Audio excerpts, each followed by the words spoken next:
depuis bientôt 2 ans et demi que je suis sur cette paroisse.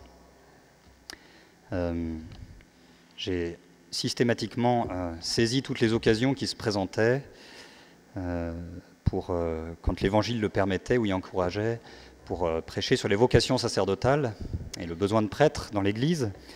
Et je vais faillir à ma réputation ce soir, alors même que l'Évangile semblait tout approprié à cela. Ce n'est pas d'abord ce dont je voudrais parler ce soir, même si le sujet des vocations sacerdotales est précieux et important. Je voudrais d'abord commencer par m'étonner avec vous, dans la première lecture. En tout cas, ça m'a toujours semblé étonnant que Ninive, cette grande ville païenne immense, où il y a beaucoup de choses mauvaises qui se font, c'est pour ça que Dieu envoie le prophète Jonas invité à la conversion.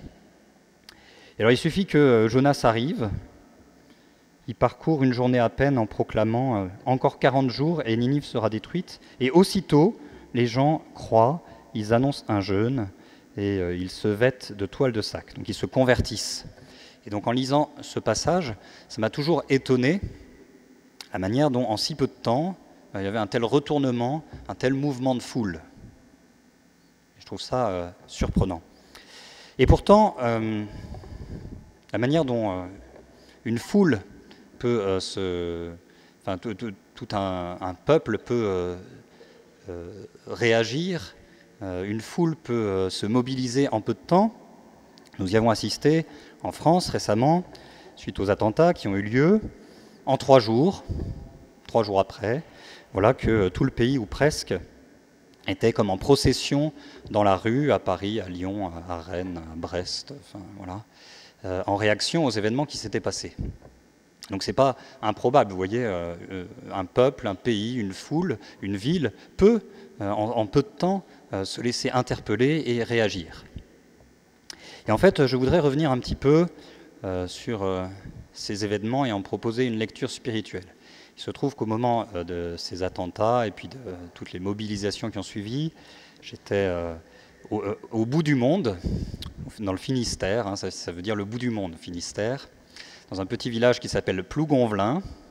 C'est pas, comme me l'a dit malicieusement un paroissien ce matin, c'est pas Plouc-en-Velin, c'est Plougonvelin, une petite bourgade charmante au bord de la mer. Et donc j'étais un peu loin du monde, loin de tout ça, de tous ces événements tragiques.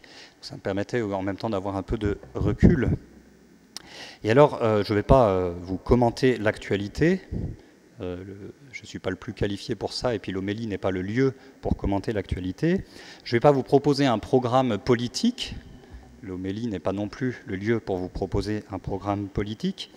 Mais il m'a semblé qu'il était intéressant, et ça ne sera pas sans lien avec les textes qu'on a entendus ce soir, de vous proposer quand même un petit discernement spirituel face à ces événements.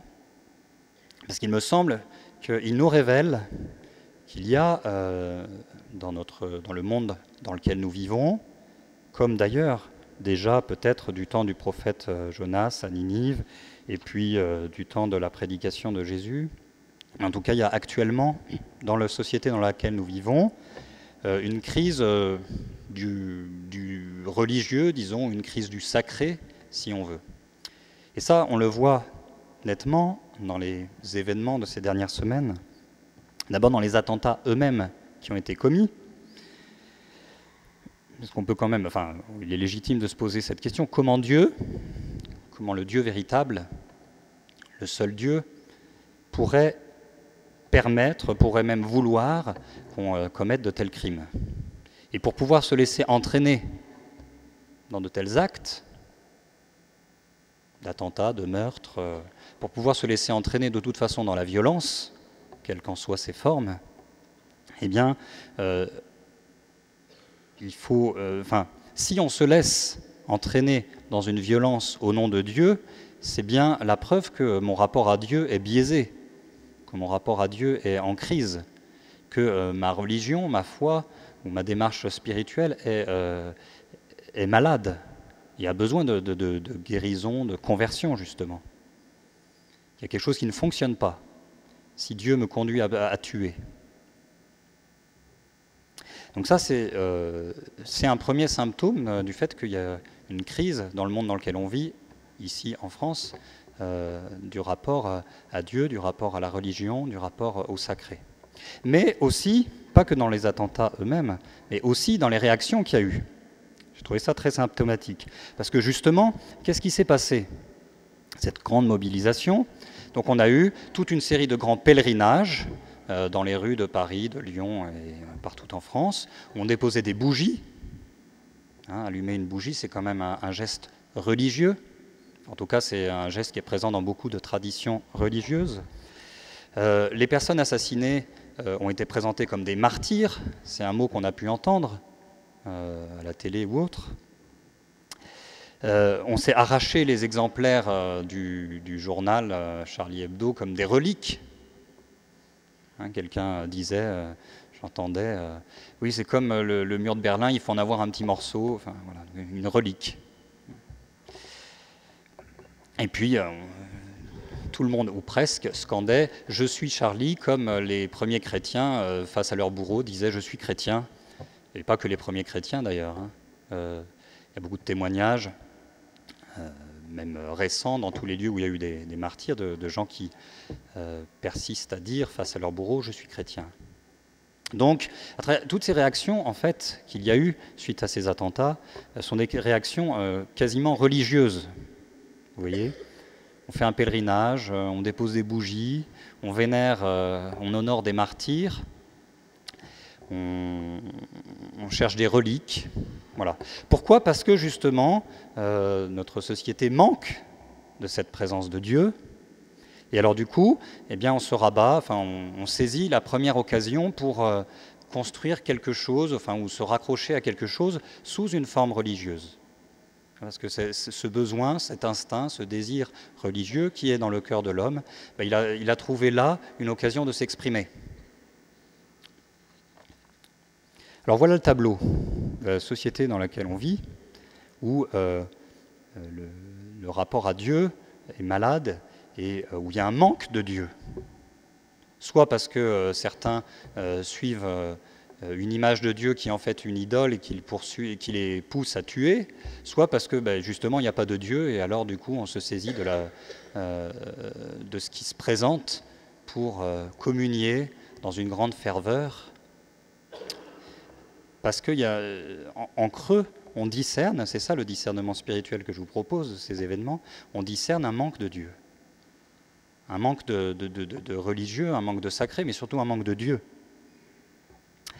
Alors voilà le tableau, et puis quelles sont les réponses qu'on peut proposer?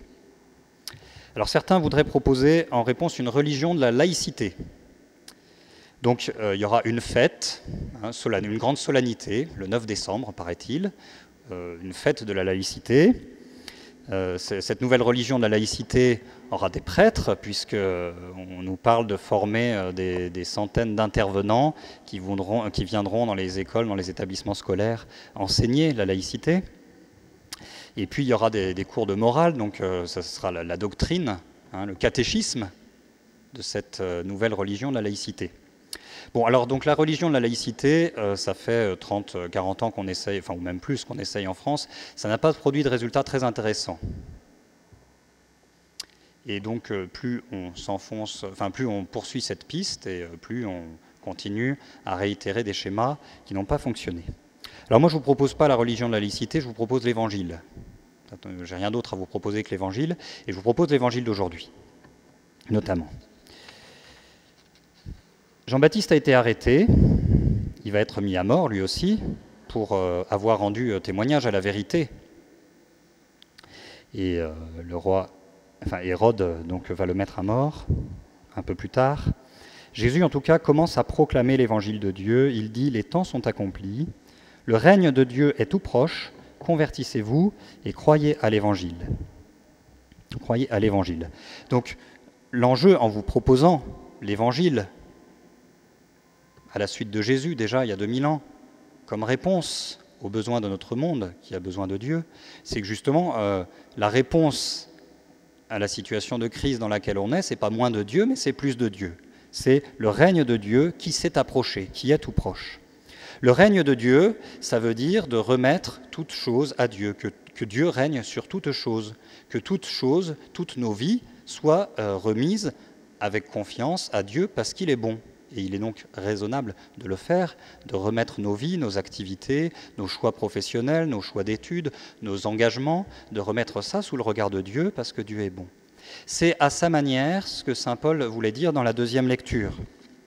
Que ceux qui ont une femme soient comme s'ils n'avaient pas de femme, ceux qui pleurent comme s'ils ne pleuraient pas, ceux qui ont de la joie comme s'ils n'en avaient pas, ceux qui font des achats comme s'ils ne possédaient rien. Voilà. Toutes ces actions, ces manières de vivre, avoir une femme, pleurer ou être dans la joie, faire des achats, profiter du monde, quand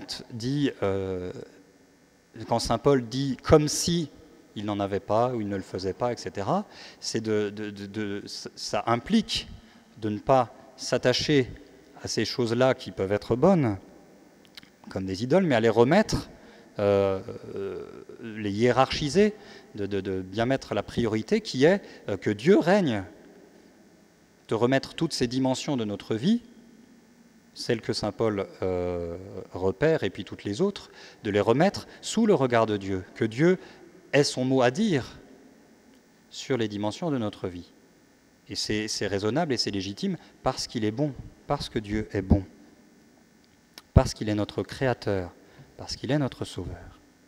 Voilà, donc le règne de Dieu, ce désir de Dieu de régner avec bonté, avec justice sur toute chose, il s'est approché, dit Jésus. Convertissez-vous. Il y a besoin de conversion. Et ça, les événements de ces dernières semaines le montrent bien. Le cœur de l'homme, il est blessé par le péché de différentes manières. Mais donc ce qu'on a vu, c'est le fait qu'il y a de la violence dans le cœur de l'homme. Que cette violence, elle s'exprime en parole, que cette violence, elle s'exprime en dessin, que cette violence, elle s'exprime avec des armes, mais il y a de la violence dans le cœur de l'homme. Et si on ne va pas rechercher, si la grâce de Dieu ne peut pas aller rechercher cette violence qui est dans le cœur de l'homme, pour l'extirper, pour mettre le doigt dessus, mais pour l'arracher, pour pacifier le cœur de l'homme de cette violence, alors on ne réglera pas les problèmes.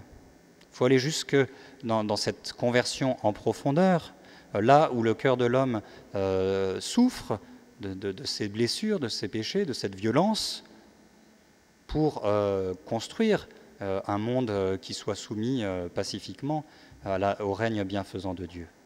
Donc il y a ce besoin de conversion. S'il n'y a pas une conversion en profondeur, on ne pourra pas construire quelque chose de solide et de durable et de pacifique, parce que le cœur de l'homme restera blessé. Et c'est pour ça que Jésus commence sa prédication par cette exigence vigoureuse, convertissez-vous. Parfois on oublie parce qu'on a une image un peu doucerette de Jésus, alors on pense qu'il va commencer sa prédication par des paroles pleines de miel, mais il commence par convertissez-vous, pour éradiquer ce qui empêche de construire la civilisation de l'amour qu'il désire bâtir. Convertissez-vous et croyez à l'Évangile, c'est-à-dire attachez-vous non pas à des choses qui passent, hein, comme on l'a entendu encore dans les lectures de ce jour, non pas à des divinités de passage, non pas à des faux dieux, mais attachez-vous, croyez à l'Évangile, attachez-vous au Dieu véritable qui est bon.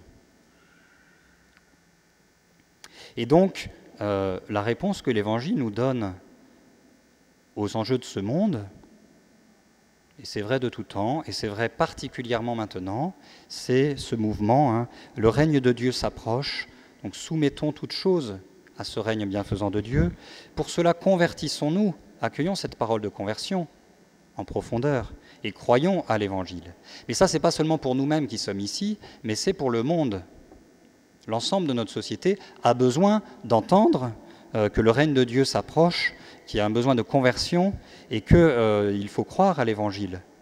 Parce que sinon, tout ce qui sera construit ne tiendra pas. Et donc, il y a urgence. On a entendu ça dans les lectures de ce jour. Les temps sont accomplis. Le temps est limité, disait saint Paul. Il passe, ce monde, tel que nous le voyons. Alors, il y a urgence, et c'est pourquoi, dès le début de son ministère, Jésus, qui n'est pas un poor lonesome cowboy solitaire, mais qui est quelqu'un qui agit en communion, il va s'entourer de disciples. Alors on a l'appel de Simon qui deviendra Pierre, André, Jacques et Jean. Jésus appelle les disciples que nous sommes, les disciples du Christ que nous sommes tous, ici vous et moi, pour collaborer à son œuvre, pour annoncer au monde cette parole de conversion. Et donc il y en a pour tous les états de vie, hein, pour les consacrés, pour les laïcs, etc. C'est pas ça la question. La question, c'est que Dieu appelle chacun d'entre nous à, d'une part pour nous-mêmes bien sûr, à adhérer davantage au Christ, à nous convertir, à croire à l'Évangile, à ce que Dieu règne sur toutes nos vies, mais aussi à porter dans le monde cette parole de salut, cette parole de bénédiction, cette parole de vie, parce que Dieu est bon, et que le monde a besoin de Dieu. Et que quand le monde se met à l'écoute et à l'école de Dieu, eh bien la paix s'installe. C'est ce qu'on voit dans la première lecture avec Ninive, hein, où la conversion des cœurs écarte le châtiment. À tel point d'ailleurs qu'on n'a pas ça, mais la suite du texte est assez amusante parce que Jonas, il est dépité. Parce qu'il s'imaginait annoncer la conversion, et puis peut-être il y aurait des cataclysmes, et puis non, la ville se convertit, donc Dieu dit, bah non, je ne vais pas détruire cette ville. Puis après, Jonas se plaint à Dieu, il dit, bah, moi je savais bien que c'est ce qui allait encore se passer, que tu es un Dieu de tendresse et de pitié, un Dieu lent à la colère et plein d'amour, et que finalement tu n'allais pas détruire Ninive. Et alors moi j'ai l'air de quoi? J'ai annoncé, là, Ninive va être détruite, et puis ça ne se passe pas, ça ne se produit pas, j'ai l'air malin.